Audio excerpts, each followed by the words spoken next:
మహిళల్ని కోటీశ్వరులను చేయడమే కాంగ్రెస్ ప్రభుత్వ లక్ష్యమన్నారు కంటోన్మెంట్ ఎమ్మెల్యే శ్రీ గణేష్. మహిళల అభ్యున్నతి కోసమే ప్రత్యేకంగా సంక్షేమ పథకాలు అమలు చేస్తున్న ఏకైక ప్రభుత్వం కాంగ్రెస్ అన్నారు.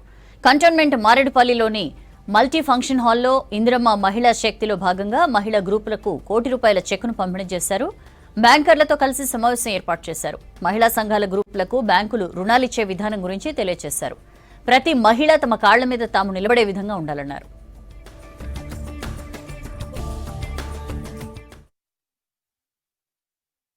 ఎన్నెన్ని పథకాలు ఉంది, ఆ పథకాలు వీళ్ళు ఇంప్లిమెంట్ చేయాలైనా, వీళ్ళు బిజినెస్లు చేయాలైనా వారికి ఏమేమి అవసరాలు ఉంటాయని పూర్తి స్థాయిలో తెలిపడం జరిగింది.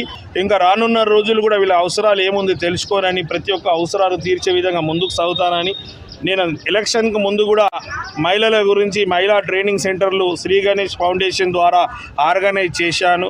ఎందుకంటే ఏ ప్రభుత్వం ఉన్నా, ఏ ఎమ్మెల్యే ఉన్నా రోడ్ల గురించి, డ్రైనేజ్ గురించి, కరెంటు గురించే, ఈ మౌలిక వసతుల గురించి ఆలోచిస్తారు. కానీ కుటుంబాలు ఆర్థికంగా ఎదగాలి, కుటుంబాలు ఎదుగుతూనే, మహిళలు ఎదుగుతూనే కుటుంబాలు ఎదుగుతుంది అనే ఆలోచన లేదు. కాబట్టి ఆ ట్రైనింగ్ సెంటర్లు నేను ఆ రోజు ఆర్గనైజ్ చేసిన, ఈరోజు గవర్నమెంటే పూర్తి స్థాయిలో తీసుకుంటుంది. కాబట్టి ఈ మహిళలందరూ ఆర్థికంగా ఎదగడానికి, మాట్లాడుకోవడానికి, కలవడానికి, ఎవరైనా వీళ్ళకు బిజినెస్ల గురించి నేర్పించాలైనా కూడా ఇక్కడ కంటోన్మెంట్ వ్యాప్తంగా ఎక్కడ కూడా వీళ్ళకి మహిళా భవన్ లేదు. గతంలో కూడా నేను ఎలక్షన్లో హామీ ఇచ్చాను, నేను గెలిస్తేనే వీళ్ళకి మహిళా భవన్లు కట్టిస్తా, మహిళా ట్రైనింగ్ సెంటర్లు ఆర్గనైజ్ చేస్తాను.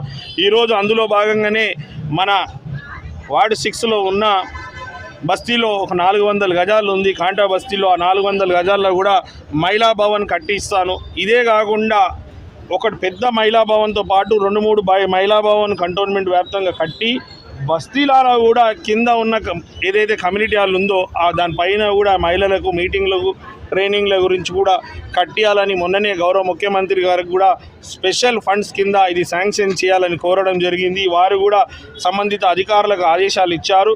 ఖచ్చితంగా రానున్న రోజుల్లో అతి తొందరగా మహిళా భవన్లు, మహిళా ట్రైనింగ్ సెంటర్లు ఏర్పాటు చేసి మా మహిళలు కూడా ఆర్థికంగా ఎదగడానికి పూర్తి స్థాయిలో నేను ప్రయత్నిస్తానని మీ ద్వారా మా మహిళలకు విజ్ఞప్తి.